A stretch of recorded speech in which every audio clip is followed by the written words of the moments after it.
마태복음 6장 보겠습니다. 마태복음 6장 9절부터 13절 또 같이 한 목소리로 읽어보도록 하겠습니다. 마태복음 6장 9절부터 13절 한 목소리로 천천히 읽겠습니다. 시작. 그러므로 너희는 이렇게 기도하여라. 하늘에 계신 우리 아버지, 그 이름을 거룩하게 하여 주시며 그 나라를 오게 하여 주시며 그 뜻을 하늘에서 이루심 같이 땅에서도 이루어 주십시오.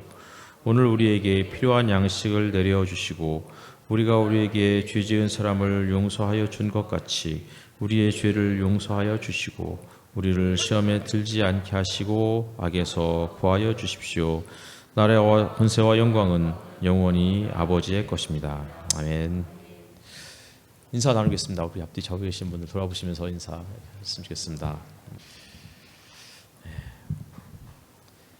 주기도문 세 번째 시간입니다. 하늘에 계신 우리 아버지, 이렇게 시작하는 주기도문이 이제 오늘은 그 이름, 아버지 이름이 거룩하게 하여 주시고, 요 부분으로 이제 이어지는데요. 하늘에 계신 우리 아버지 할 때 이 하늘, 이것은 장소나 어떤 공간의 의미는 아니다라고 말씀드렸었습니다. 하늘은 마태복음에서 보면은 하늘은 하나님의 보좌가 있는 곳이고 땅은 하나님의 발등상이다, 이렇게 말씀하고 있죠.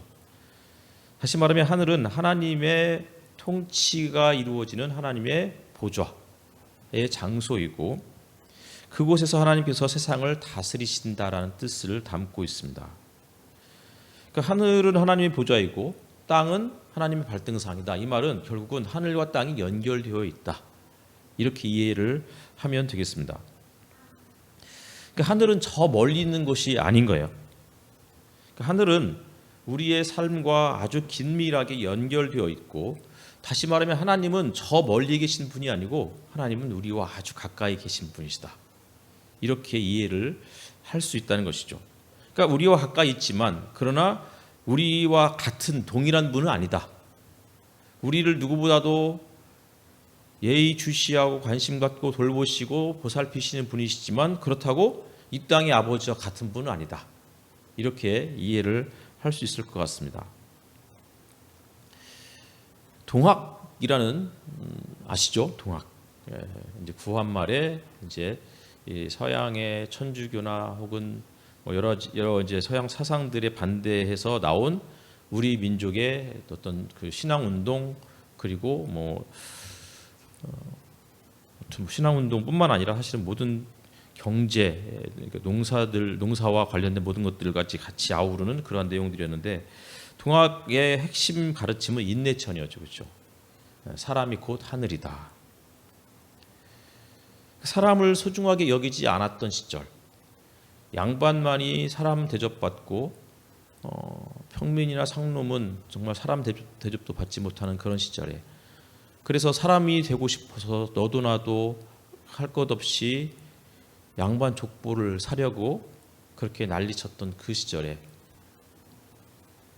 우리의 일부 선조들은 사람이 다 하늘이다 라는 그런 의미로 이야기를 했죠. 어제 수련회 답사를 다녀왔는데 한 할머니가 조그마한 수레를 밀고 가시는데 허리가 기역자로 꺾여 있더라고요. 그런 할머니를 여러 번 보았습니다. 근데 그런 할머니에게서도 하늘이 보여야 되고, 깊게 패인 주름 속에서도 하늘이 담겨 있고, 광주를 다녀왔는데 광주는 벼롱나무가 굉장히 많이 있더라고요. 담양과 광주를 갈 때마다 항상 요 무렵에 벼롱나무들을 보면서 벼롱나무의 그 꽃에 담겨 있는 하늘, 나 달맞이 꽃에서 담겨 있는 하늘, 지저귀는 새들의 그 모습 속에서, 길거리를 어슬렁거리는 고양이들의 모습 속에서 하늘을 발견하는 것이죠. 배우자나 자녀나 우리의 이웃이나 길고양이나 들꽃 같은 정말 주변의 수많은 그런 생물들 속에서도 하늘을 발견하는 사람은 곧 하늘에 계신 우리 아버지의 말뜻을 이해하는 사람이다라고 말할 수 있을 것 같습니다. 우리 아버지, 나의 아버지가 아니고 우리 아버지라고 말씀드렸죠. 우리라는 이 말은 개인과는 대조되는 말이에요. 주보의 목회자 목회 서신에도 썼지만 개인이라는 말을 영어로 individual이라고 그러잖아요. individual 할 때 in은 불가능하다, 아니다, 부정어죠. 그리고 뒤에 있는 그 individual, 그래서 거기에는 divide라는 이걸 담고 있는 그런 단어죠. 그러니까 더 이상 나눌 수 없는 존재. 그러니까 원자와 같은 존재. 그냥 그 누구와도 연결되지 않고 나 홀로 살아가는 존재. 이게 개인이에요. 그런데 성경은 그것은 개인인지는 모르겠지만 사람은 아니다라고 이야기하고 있는 거예요. 사람은 뭐예요? 사람은 세상과 담쌓고 자기만의 성에서 살아가는 사람을 사람이라고 말하지 않아요. 사람은 더불어서 살아가는 존재. 온전한 사람은 우리와 관계를 맺고 우리 안에서 살아가는 존재인 거예요. 서로 영향을 주고받으면서. 옛날에 성창식 씨가 불렀던 노래 있잖아요. 우리는 빛이 없는 어둠 속에서도 뭐죠? 한번 불러볼까요? 우리는 빛이 없는 어둠 속에서 찾을 수 있는, 우리는 아주 작은 몸짓 하나로도 느낄 수 있는, 뭐 이런 노래예요, 그렇죠? 이 노래를 아시는 분은 한 70대 이 정도 세대죠. 그러니까 우리라는 이 말은 정말 중요한 표현인 것 같아요. 서로 빛이 없는 어둠 속에서도 서로를 알 수 있고 느낄 수 있는 존재, 연결되어 있기 때문에 그런 거잖아요. 근데 이 우리 안에는, 이 우리라는 단어 안에는 어린아이가 포함되어 있고 지극히 작은 자가 들어와 있고 이방인이 들어와 있고 나그네가 들어가 있고 남자와 여자를 포함한 모든 사람이 포함된 단어예요. 심지어는 나 자신과 관계가 좀 불편한 사람들, 이런 사람들도 우리 안에 들어있는 거예요. 그들의 눈 속에서 이방인과 지극히 작은 자와 어린아이와 나그네와 심지어는 나와 관계가 불편한 그 사람의 눈 속에서 하늘을 발견할 수 있는 사람은 하늘에 계신 우리 아버지, 하늘에 계신 아버지를 우리 아버지다라고 그렇게 부를 수 있는 자격이 있는 사람이 아닐까 싶습니다. 하늘에 계신 우리 아버지가 계시기 때문에 우리 모두가 서로 연결되어 있는 것이죠. 그리고 이 아버지는 우리를 돌보시는 분이다 그랬어요. 이 아버지는 육신의 아버지에 대한 도전이다, 이렇게 말씀드렸었죠. 육신의 아버지는 때로는 우리에게 상처를 주었을지 몰라도 하늘에 계신 우리 아버지는 우리에게 가장 좋은 것을 주시는 분이시다. 근데 이때 가장 좋은 것은 무엇일까요? 우리의 살아가는 데 있어서 반드시 필요한 것들. 근데 신앙생활에 있어서 가장 필요한 게 뭘까요? 가장 중요한 것이 뭘까요? 우리 아이들이 자라가다 보면 별의별 걸 다 요구하잖아요. 이거 해달라, 저거 해달라, 이거 사달라, 저거 사달라.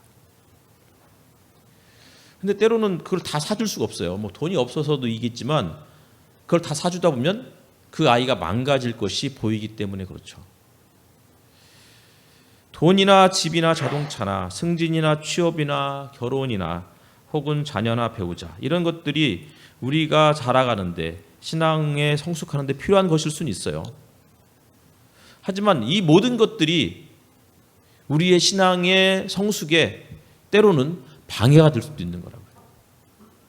그러니 때로는 우리가 이것도 필요합니다, 이것도 주십시오, 저것도 주십시오, 이렇게 기도해도 하나님께서 들어주시지 않는 이유는 어쩌면 우리에게 더 나은 사람, 더 괜찮은 사람, 혹은 조금 더 성숙한 사람으로 만들어 가기 위한 과정일 수도 있겠다라는 생각이 들어요. 때로는 우리에게 어떤 신앙적인 체험이나 기적 같은 그런 경험들이 필요해요. 그런데 때로는 그것이 오히려 우리를 교만하게 만들 수도 있어요.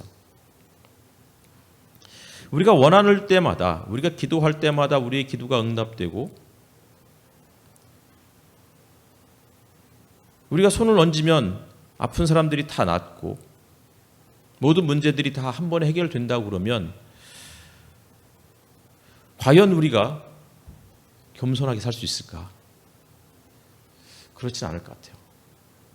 오히려 그것들이 우리의 교만을 자극하고 우리 스스로가 마치 하나님인 것처럼 행동하지는 않을까?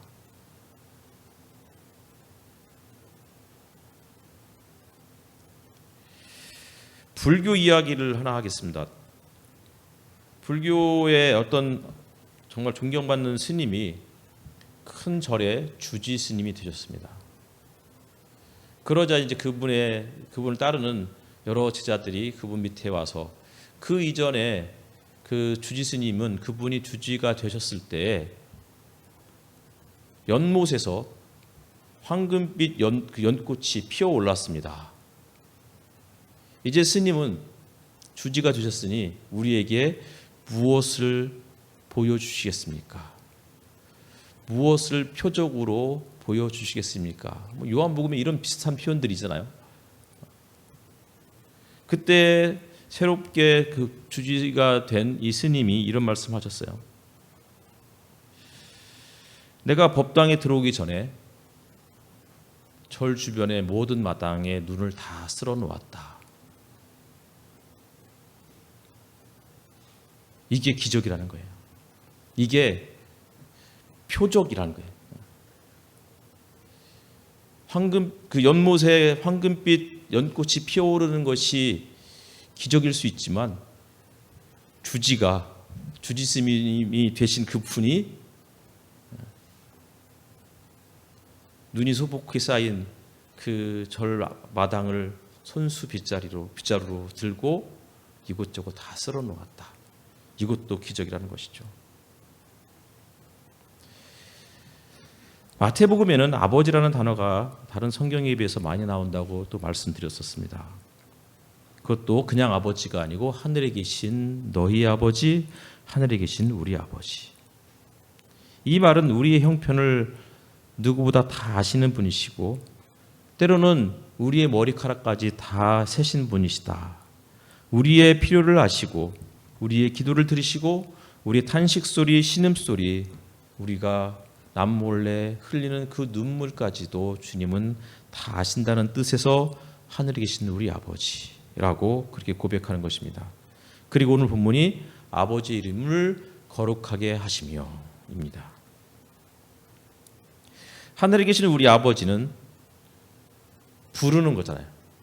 하나님하고 부르는 거잖아요. 근데 이제부터는 본격적으로 간구가 이어져요. 주기도문에는 총 7개의 간구가 나와 있습니다. 3가지는 하나님과의 관련된 간구이고 나머지 4가지는 우리의 삶과 밀접하게 관련되어 있는 부분입니다. 총 7개의 간구죠. 첫 번째 간구는 아버지의 이름을 거룩하게 하시며, 두 번째 간구는 아버지의 나라가 임하옵시며, 세 번째는 뜻이 하늘에서 이룬 것 같이 땅에서도 이루어지이다. 그리고 사람과 관련되어 있는 4번째부터는 일용할 양식을 주옵시고 우리 죄를 용서하여 주옵시고 우리를 시험에 들게 하지 마옵시고 악에서 구하옵소서. 나라와 근세와 영광은 아버지 것이다. 이것은 송영에 해당되는 것이죠. 다시 말하면 주기도문은 총 7개의 간구로 이루어진 기도문이에요. 의도적인 것이죠. 하늘을 상징하는 숫자가 뭐죠? 3이죠. 그래서 하나님과 관련된 간구는 3가지를 썼고 사람과 관련된 것은 4죠. 그래서 창세기에서도 강은 몇 개의 강이 흘렀다고요? 에덴 동산에서 4개의 강. 바람도 사방에서 불어오고 사면 다 이렇게 얘기하잖아요. 동서남북. 이게 세상을 상징하는, 즉 세상을 상징하는 숫자는 4인 거예요. 그리고 하늘과 땅의 만남은 다 합치면 뭐예요? 3과 4를 합치면 7인 것처럼 하늘과 땅의 만남을 상징하는 숫자가 7인 것이죠. 그러니까 주기도문은 지금 그 이야기를 하는 거예요. 하늘에 계신 그 아버지가 이 땅에서 우리에게 일용할 양식을 베풀어 주시고 우리가 우리의 죄를 용서한 것처럼 용서해 주시고 이런 모든 것들을 주님이 하늘에서 땅으로 발을 뻗고 우리의 삶에 밀접하게 개입해 주신다. 무관심한 채 그냥 멀찍이 구경만 하시는 분이 아니시다라는 사실을 주기도문이 우리에게 보여주고 있는 것이죠.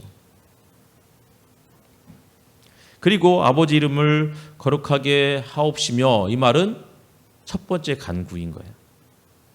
근데 아버지 이름이 뭐예요? 신약 성경에는 여호와라는 단어가 몇 번 나올까요? 한 번도 나오지 않아요. 그것도 되게 신기하죠, 그렇죠? 모르겠습니다. 제가 잘못 찾았을 수도 있지만 찾아보니 한 번도 여호와라는 단어는 나오지 않았던 것 같아요. 심지어는 이스라엘 사람들조차도 여호와라는 단어를 사용하지 않으려고 노력했고 여호와의 이름을 망령되이 일컫지 않기 위해서 아예 그 이름 자체를 삭제해 버렸어요. 마태복음 수신자들은 아버지의 이름이라는 이 말에 여러 이름들을 떠올렸을 것 같아요. 어떤 사람은 여호와 혹은 야훼라는 이름을 떠올렸을 수 있겠고 어떤 사람은 엘로힘, 엘샤다이, 여호와 이레, 여호와 샴마 등등 이런 이름들을 떠올렸을 것 같아요. 하나의 이름은 아니었던 거죠. 그런데 마태복음의 수신자들은 다른 이름보다도 하늘에 계신 우리 아버지 이 표현을 다른 어떤 이름보다 훨씬 더 중요하게 여겼던 것 같아요. 왜 그랬을까요? 아마도 마태복음의 수신자들이 함께 모이는 그 공동체는 다양한 사람들이 모였던 것 같습니다.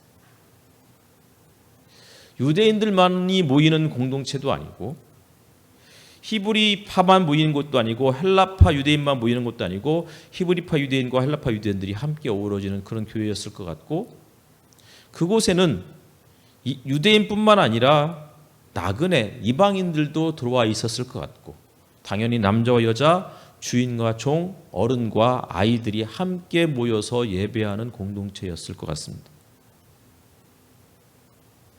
그러니 이들에게 있어서 가장 중요한 이름, 그 당시에 그들에게서 가장 중요한 이름은 하늘에 계신 우리 아버지.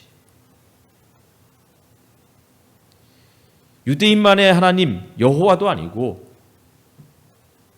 이방인의 신 누구도 아니고 이곳에 함께 모여있는 우리의 아버지, 그 하나님을 우리 아버지라고 이렇게 고백하면서 우리는 다 형제이고 자매이다 라는 사실을 그렇게 인정하고 있는 것이죠. 마태복음에는 말씀드렸듯이 지극히 작은 자, 어린아이, 소자, 족속, 민족, 여자, 이방인, 나그네, 병자 이런 단어들이 굉장히 많이 등장합니다. 그런데 그런 사람들이 하나님 나라에 하나씩 포함되어 가는 과정들을 보여주고 있죠. 마태복음 1장은 아브라함과 다윗의 자손 예수 그리스도의 세계라 이렇게 시작을 해요. 그렇죠? 그러면 딱 들었을 때는 예수님은 아브라함과 다윗의 자손이겠네 라고만 생각했는데 족보를 쭉 이야기하다 보니까 이방인 여자들이 막 들어와요. 그리고 예수님이 탄생했을 때 그를 경배하러 온 자도 이방인들이었고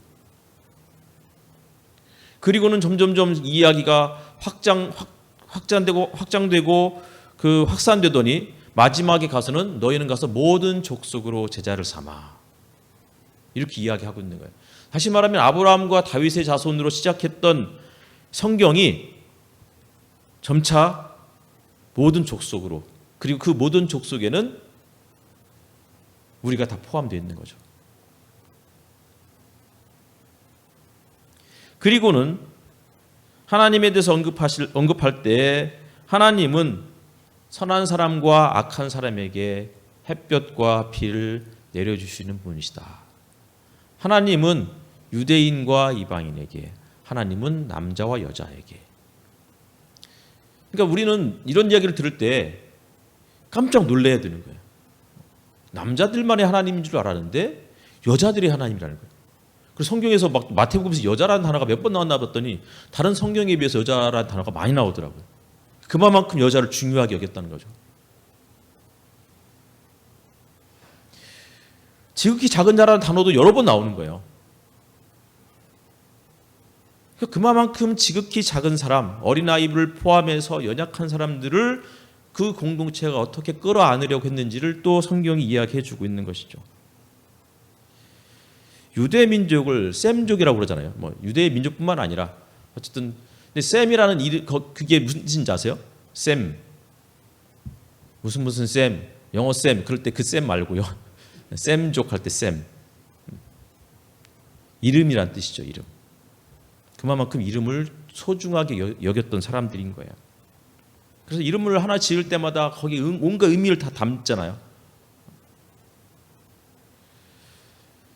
그래서 여호와라는 이름 자체를 너무나 소중하게 여겼기 때문에 아예 그 이름조차 사용하지 않으려고 했던 사람들. 그런데 예수님께서 아버지의 이름이라고 이야기하고 있는 거예요. 아버지의 이름. 모세가 호렙산에서 하나님을 만났을 때 당신의 이름이 뭐냐고 물으면 뭐라고 대답해야 합니까? 라고 했을 때 하나님께서 하셨던 말씀은 나는 나다. 나는 스스로 있는 자다. 이렇게 말씀하셨어요. 그렇죠? 무슨 뜻이에요?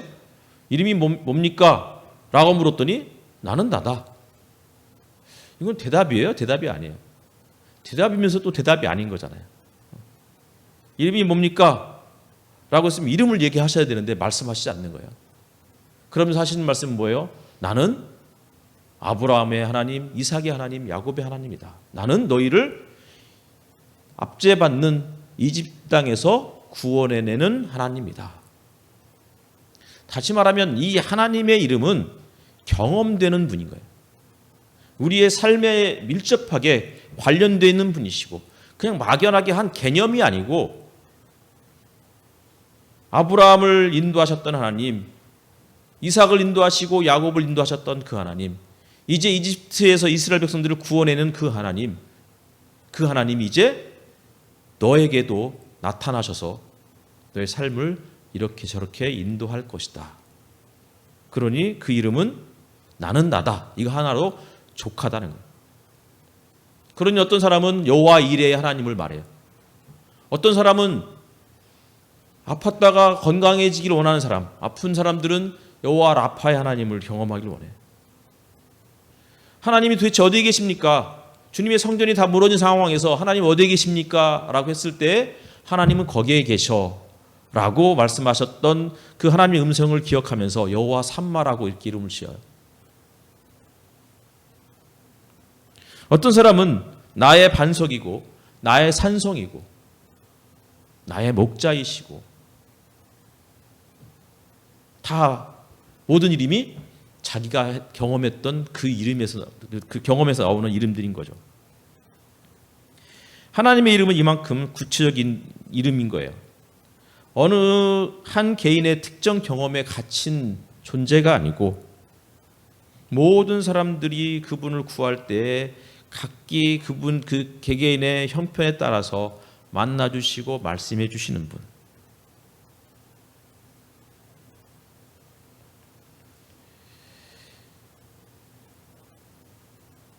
욥이 세 친구가 있죠. 나중에는 또 한 친구가 또 등장하지만 욥의 세 친구들과 엘리후. 이 사람들의 공통점은 뭐죠? 누구보다 욥을 너무나 다 알고 있는 것처럼 잘 알고 있는 것처럼 이야기를 해요. 욥도 잘 모르겠다고 막 그러면서 하나님 앞에 계속 따져 묻고 있는데 이 친구들은 나와가지고는 너는 이것이 문제고 저것이 문제고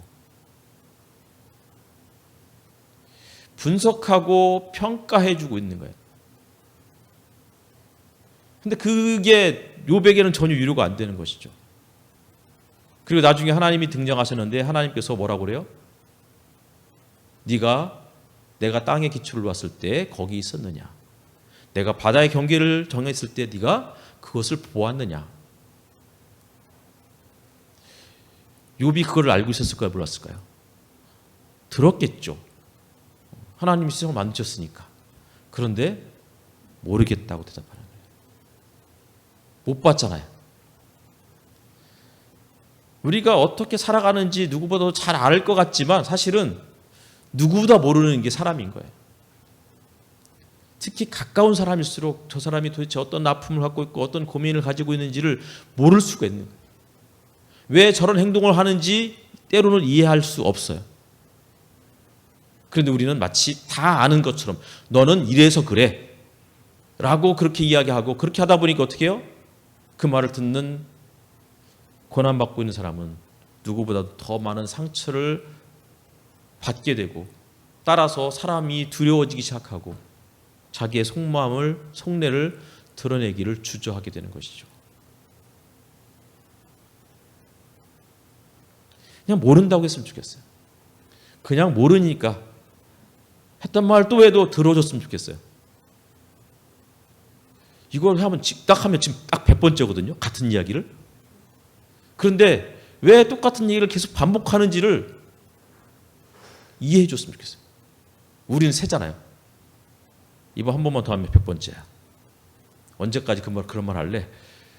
마음의 한이 다 풀어질 때까지 하는 거예요. 그냥. 그러면 우리는 들어줘야 돼. 다른 생각하면서도 아닌 것처럼. 그래야 어느 순간에 이제 나도 이제 이런 말을 하지 않아도 되겠구나라고 할 그때를 본인이 아는 거예요.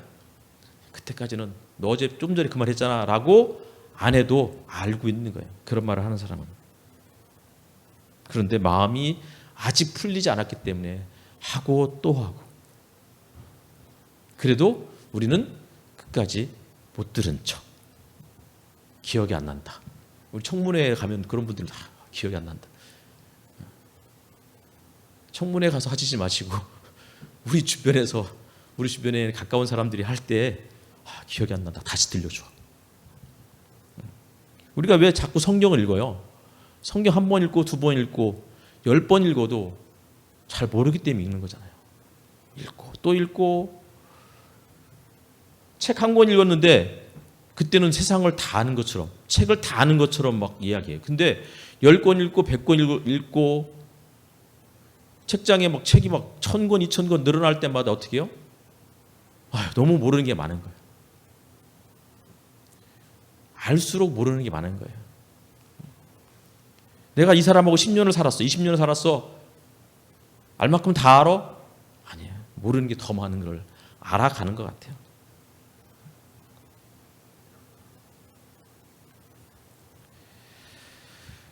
아버지의 이름을 거룩하게 하달래요. 거룩이 뭐냐? 수요성경 공부 때 말씀드렸지만 거룩이라는 이 단어는 특별히 레위기 19장에 나와 있어요. 내가 거룩하니 너희도 거룩하라. 그러면서 하시는 말씀이 뭐예요? 내 부모를 공경하라. 꼬장꼬장하고 막 이 돈과 자신이 가진 그 권위로 사람을 휘두르는 그런 부모를 말하는 건 아니에요. 여기서는 스스로를 부양할 수 없는 부모, 그런 사람을 공경하래요. 안식일을 지키래요. 내가 스스로 쉴 수 없는 그런 형편에 있는 사람인데 하나님께서 주인에게 너 안식일 잘 지켜. 너만 지키지 말고 너의 집안에 있는 모든 사람들, 심지어는 가축들에게도 쉼을 줘. 한 달에 한 번 쉴까 말까 했던 이집트 나라에서 주일이, 안식일이 되면 무조건 쉬어 라고 바로에게 말씀하시고, 바로가 그것을 용납할 수가 없으니까 결국은 그곳을 떠나서 광야에서 예배를 드리는 거예요. 우상을 의지하지 마라. 화목 제물을 바칠 때는 바친 그날과 다음 날까지 그 제물을 그 자리에서 다 먹어라. 요새는 이제 더우니까 보양식을 먹잖아요. 예전에는 이제 보신탕도 먹고 삼계탕도 먹고 막 이렇잖아요, 그렇죠? 근데 삼계탕이야 요새 1인 1닭 하니까. 근데 개 한 마리를 잡고 양 한 마리를 잡고 염소 한 마리를 잡아요. 혼자 다 먹을 수 있어요? 도무지 못 먹죠. 그러니 어떻게 해요? 그 다음 날까지 무조건 다 먹어 치우려면 혼자 먹으면 안 되는 거예요. 같이 먹어야 되는 거죠. 양을 잡을 수 있는 사람, 소를 잡을 수 있는 사람은 여유 있는 사람이에요. 하지만 비둘기 한 마리, 닭 한 마리 잡을 수 있는 사람은 가난한 사람이죠. 그런 사람은 그냥 1인 1닭 하면 돼요. 그러나 좀 여유 있는 사람은 소 한 마리 잡고 양 한 마리 잡았을 때 혼자 먹지 말고 같이 먹어라. 사흘째까지 남겨두면 이것은 역겨운 일이다 라고 말씀하셨어요. 밭에서 난 곡식을 거둘 때는 반드시 귀퉁이에 있는 것을 남겨두어라. 귀퉁이를 얼마만큼 남겨두어야 할까요? 믿음대로 남겨두면 돼요. 어떤 사람은 요만큼 남겨두겠죠. 조금 여유 있는 사람은 조금 더 많이 남겨두죠. 하나님께서 이 귀퉁이에서 몇 센치만큼 남겨두어라 말씀하시지 않고 그냥 귀퉁이에 있는 것을 남겨두어라. 포도밭에서 떨어진 포도는 줍지 말아라. 포도철이 다가왔네요. 가난한 사람들, 나그네 신세인 외국인들을 돌보아 주어라. 그러면서 하신 말씀이 내가 주 너희의 하나님이다. 도둑질하지 마라. 듣지 못한 사람을 저주하지 마라. 그러니까 듣지 못한 사람은 장애인들도 청각장애인들도 못 듣겠지만 그 자리에 없는 사람도 못 듣는 사람이잖아요. 근데 그런 사람들을 없을 때 대놓고 뒷담하지 말아라. 물론 그것이 때로는 재미있기도 하죠. 그러나 그분의 인격 자체는 모독하지 말을 한 거예요. 눈이 먼 사람 앞에 장애물을 두지 말아라. 재판할 때 공정하게 해라. 이웃의 생명을 위태롭게 하면서까지 이익을 추구하지 말아라. 이런 것들이 거룩이다라고 말씀하고 있는 거예요. 거룩한 목소리, 거룩한 몸짓 막 이런 게 있잖아요. 걸을 때도 막 거룩하게 걷고. 대형교회 목사가 된 저희 동기가 있는데 반드시 걸을 때 손은 어느 정도 각도로 젓고 보폭은 어느 정도로 해야 되고 속도는 어느 정도로 해야 된다. 목소리의 톤은 어느 정도 선에서 이야기해야 되고 웃을 때 절대 고음으로 웃지 마라. 이것을 교회에서 처음에 다 가르쳐 준다고 하더라고요. 오랜만에 만난 그 동기가 대형교회 목사가 되어서 만났는데 함께 밥 먹으러 가는데 너무 천천히 걷는 거예요. 배고픈데 빨리 좀 가지. 그리고 자꾸 목소리를 깔더라고요. 너 왜 그렇게 이야기하냐? 그랬더니 그렇게 안 하면 이 교회에서 쫓겨난다. 그런 게 거룩이 아닌 거예요. 거룩한 웃음은 뭘까요? 어떤 게 거룩한 웃음일까요?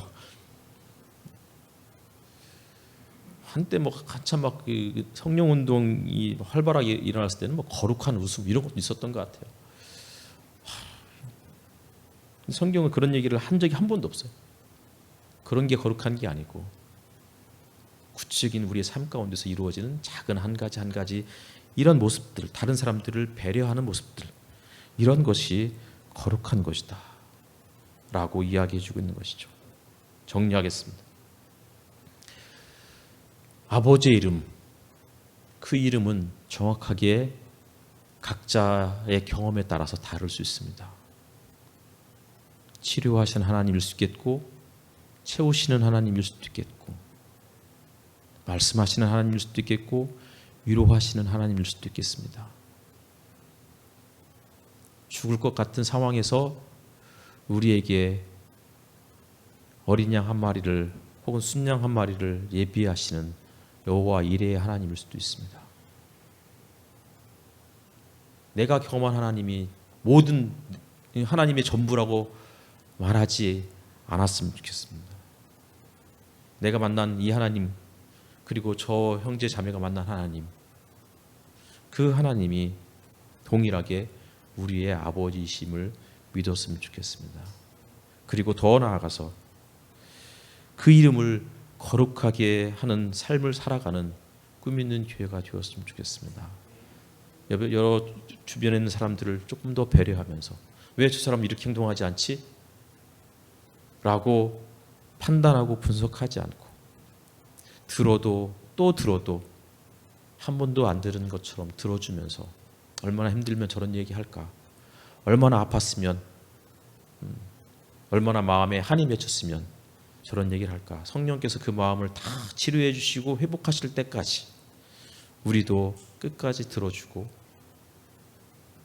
이해하려고 노력하고 함께 그 자리에서 있는 모습 그대로 받아주는, 배려하는 거룩한 그리스도인이 되었으면 좋겠습니다. 기도하겠습니다.